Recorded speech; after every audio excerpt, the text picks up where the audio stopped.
Hello dear student, इस PHP की इस डिजिटल फॉर्म पर आपका हार्दिक स्वागत है। आज हम वही आनुवंशिकता जो आगे पहले की जो प्रीवियस क्लास में हमने पढ़ा था, एकल संकरण द्विसंकरण, उसके आगे स्टडी करेंगे। एकल संकरण द्विसंकरण मैं अच्छी तरीके से आपको बता चुका हूँ। इसके अंदर हमने मुख्यतः रूप से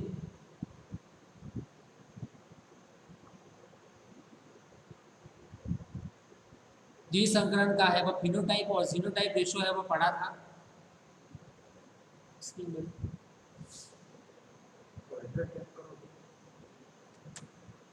यस, द्विसंकरण का मोनोटाइप द्विसंकरण का फिनोटाइप और जीनोटाइप रेशो है वो हमने वह देख लिया था। द्विसंकरण के अंतर्गत इसका फिनोटाइप रेशो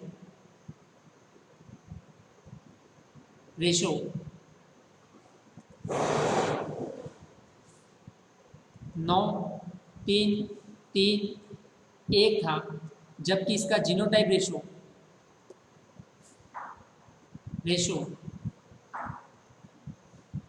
1:2:4:1:1:2:1 है वह हमने वह प्राप्त कर लिया था। अब आगे हम स्टडी कर रहे हैं कि मेंडल के द्वारा जो दिए गए नियम और उस नियम कितने थे, उस नियम की हम है वह व्याख्या करेंगे। मेंडल के द्वारा दिया गया जो प्रथम नियम था वो मुख्यतः रूप से मेंडल ने 3 नियम दिए थे। सबसे पहले मेंडल के नियम, पहला नियम था प्रभाविकता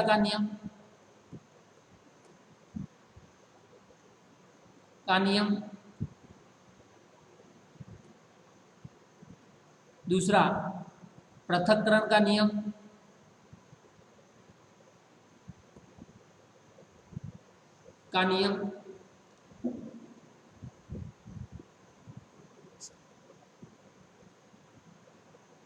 नियम,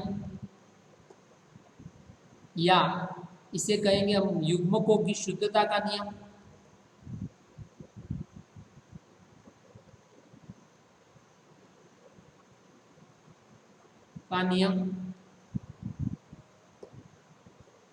और मेंडल का जो तीसरा नियम था स्वतंत्र अपव्यूहन का नियम। ये मेंडल द्वारा है वह 3 नियम दिए गए थे।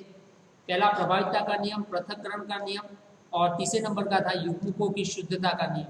हम एक एक नियम की है वह व्याख्या करेंगे कि प्रभाविकता का नियम क्या है। प्रभाविकता का नियम, इस नियम के अनुसार जब एक जोड़ी विपर्यासी लक्षणों के मध्य में क्रॉस करवाया जाता है तो जिसके लक्षण F1 पीढ़ी में प्रकट होते हैं उन्हें प्रभावी लक्षण कहलाते हैं, और जो लक्षण F1 पीढ़ी में प्रकट नहीं होते हैं उन लक्षणों को अप्रभावी लक्षण कहते हैं। पहला प्रभाविकता का नियम, लॉ ऑफ डोमिनेंट का नियम। इस नियम के अनुसार जब एक जोड़ी विपर्यासी या भिन्न भिन्न लक्षणों के मध्य में क्रॉस करवाया जाता है, एक जोड़ी विपर्यासी या भिन्न भिन्न लक्षणों के मध्य में ये एक जोड़ी विपर्यासी या भिन्न भिन्न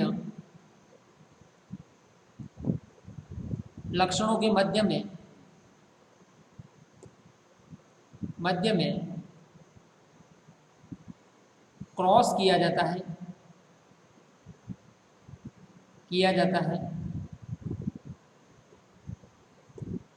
तो जिसके लक्षण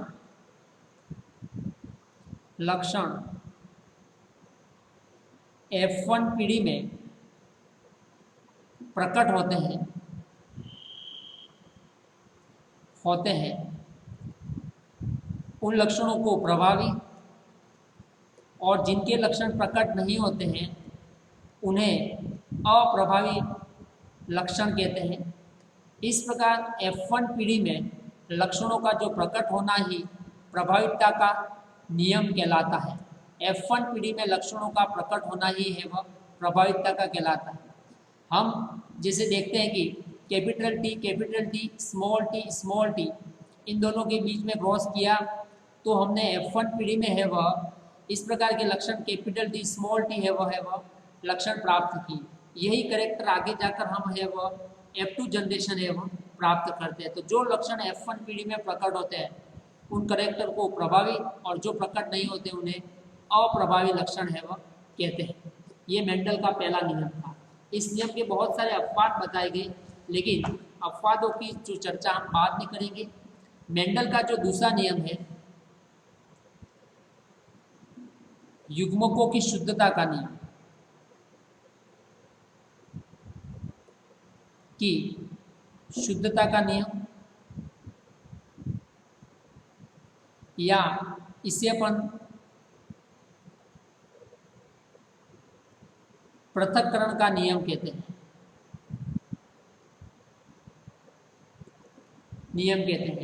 इस नियम के अनुसार मेंडल ने वह बताया कि युग्मकों के निर्माण के समय सभी लक्षण एक दूसरे से वह पृथक पृथक हो जाते हैं और सभी युग्मक कैसे होते हैं, पूर्ण रूप से शुद्ध होते हैं, इसलिए इसे युग्मकों की शुद्धता का नियम कहलाता है।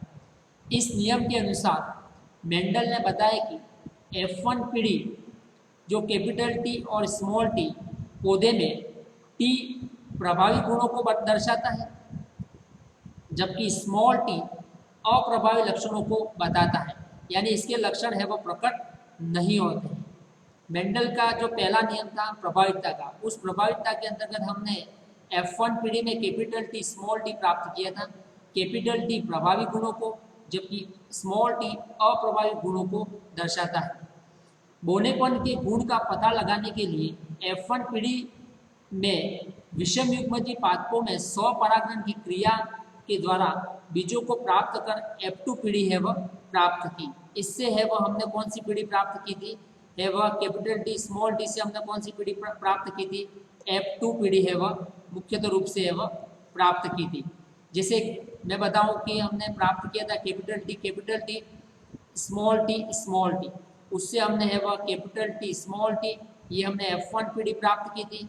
F1 पीढ़ी से है वह हम F2 पीढ़ी प्राप्त करते हैं। F2 पीढ़ी में क्या प्राप्त होता है कि capital T small T, then capital T small T, capital T small T, capital T small T, जिसके कारण हमने है वह इसका फिनोटाइप एंड देन आफ्टर है वह जीनोटाइप रेशो है वह प्राप्त किया था। फिनोटाइप हमने प्राप्त किया था 3:1, कैपिटल टी 3 लंबे यानी प्रभावी और 1 है वह अप्रभावी, तो 3:1 प्राप्त किया था। जबकि इसका जो जीनोटाइप रेशो वो मुख्यतः रूप से 1:2:1, यानी हमने इसका जीनोटाइप रेशो देखा है वो मुख्यतः रूप से कि capital T 1 time, capital T small T 2 time and small T है वह 3 टाइम, यानी 1 टाइम है वह प्राप्त किया था। ये 1 टाइम प्राप्त किया था small T, capital T small T और स्मॉल टी, तो इसका जीनोटाइप रेशो ये प्राप्त किया था।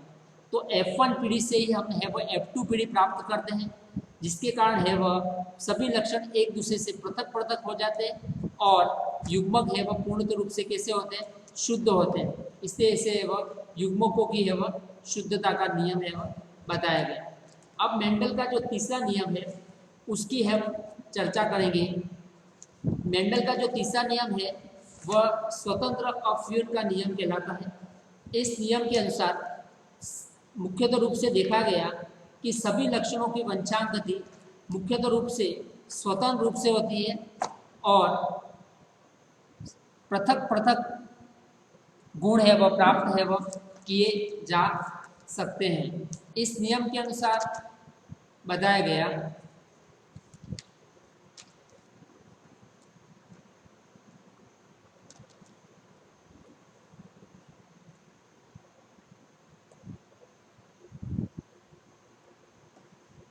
मेंडल का जो तीसरा नियम है, थर्ड नियम, स्वतंत्र अपव्यूहन का नियम।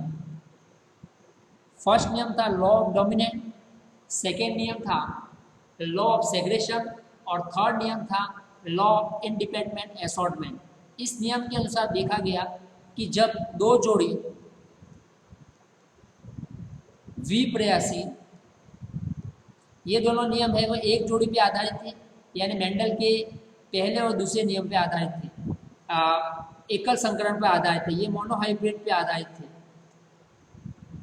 जबकि ये नियम है वह डाईहाइब्रिड क्रॉस पे आधारित है।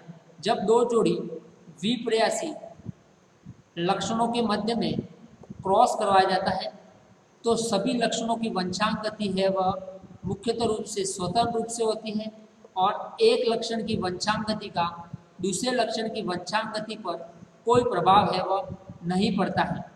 उसे स्वतंत्र अपव्यूहन का नियम कहते हैं। जब दो जोड़ी में हम कहते हैं कैपिटल टी कैपिटल आर और स्मॉल टी स्मॉल आर, इन दो जोड़ी द्विप्रयासी, एक जोड़ी दो जोड़ी द्विप्रयासी लक्षणों के मध्य में क्रॉस करवाया जाता है तो सभी लक्षणों की वंशांक गति स्वतंत्र रूप से होती है और एक लक्षण की वंशांक गति का दूसरे लक्षण की वंशांक गति पर कोई प्रभाव नहीं पड़ता है। यानी ये लंबापन n गोल बीच का बोनेपन और झुर्रीदार के बीच में है वो क्रॉस करवाया। इस क्रॉस करने से है वो हमने F1 पीढ़ी प्राप्त की थी, capital T small T capital R small R इस प्रकार प्राप्त की थी और F1 पीढ़ी से हम F2 पीढ़ी प्राप्त करते हैं और F2 पीढ़ी में हम देखते हैं कि यहाँ पे एक चेकर बोर्ड जो बनता है 16 ग्रुप का 16 ग्रुप का एक चेकर बोर्ड जो बनता है और उस चेकर बोर्ड में हम देखते हैं कि इसका जो फिनोटाइप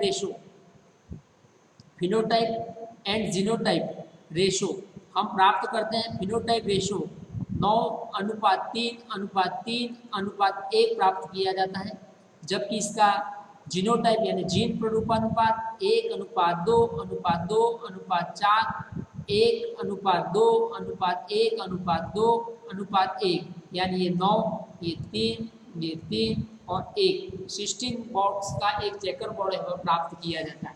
तो मेंडल का जो तीसरा नियम यही कहलाता है कि जब दो जोड़ी द्विप्रयासी लक्षणों के बीच में क्रॉस करवाया जाता है तो सभी लक्षणों की वंशांक गति स्वतंत्र रूप से होती है।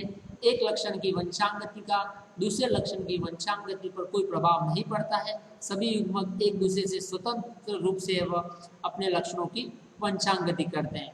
ये मेंडल का है वह तीसरा नियम था। अब इस नियम के संबंधित बहुत सारे अपवाद है वह बताए गए, इन अपवादों की चर्चा अपन करेंगे बाद में। इसके पहले हम एक छोटा सा टॉपिक लेते हैं मुख्यतः रूप से कि लिंग निर्धारण क्या है, लिंग निर्धारण के बारे में किसने बताया, उस प्रकार से हम चर्चा करेंगे। लिंग निर्धारण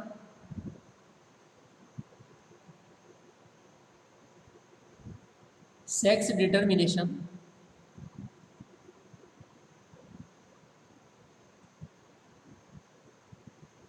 लिंग निर्धारण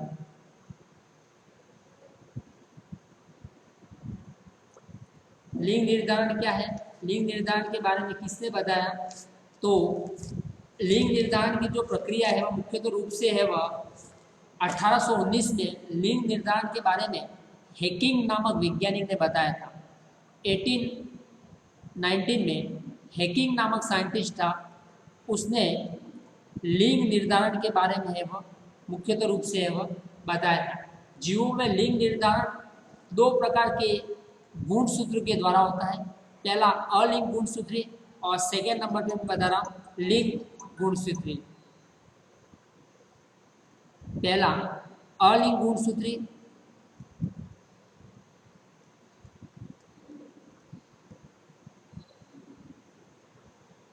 नंबर 2 लिंग गुणसूत्री। अलिंग गुणसूत्री जो जीवों के शरीर में कायिक लक्षणों का नियंत्रण करते हैं, इसे अलिंग गुणसूत्र कहते हैं। इसमें जो गुणसूत्रों की संख्या है वह 22 जोड़ी होती है। जीवों में कायिक दैहिक लक्षणों का निर्धारण करने का कार्य करते हैं, जिसमें गुणसूत्रों की संख्या है वह 22 जोड़ी होती है, उसे अलिंग गुणसूत्री कहते हैं।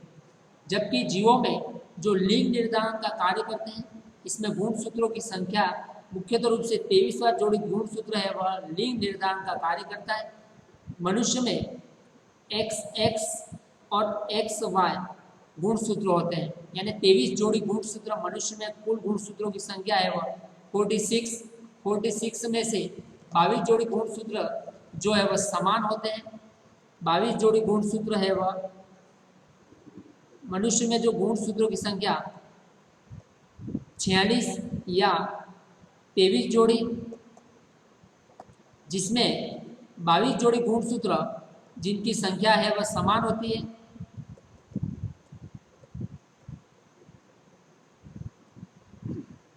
गुणसूत्र 22 जोड़ी गुणसूत्र समान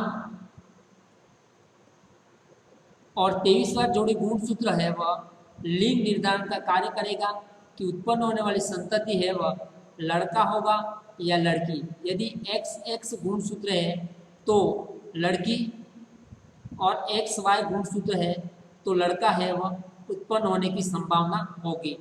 हम एक छोटे से चेकर बोर्ड के द्वारा है वह इसको भी पढ़ेंगे कि किस प्रकार से वह डिटर्मिनेशन किया जाएगा। 44 XX 44 XY मादा नर, इसको इस चिन्ह के द्वारा प्रदर्शित भी किया जाएगा।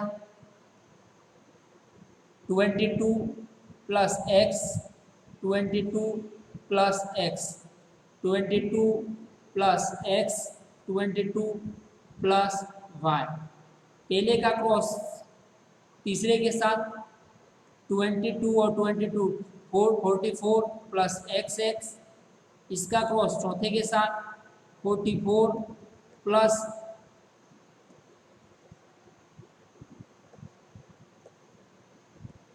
44 प्लस XY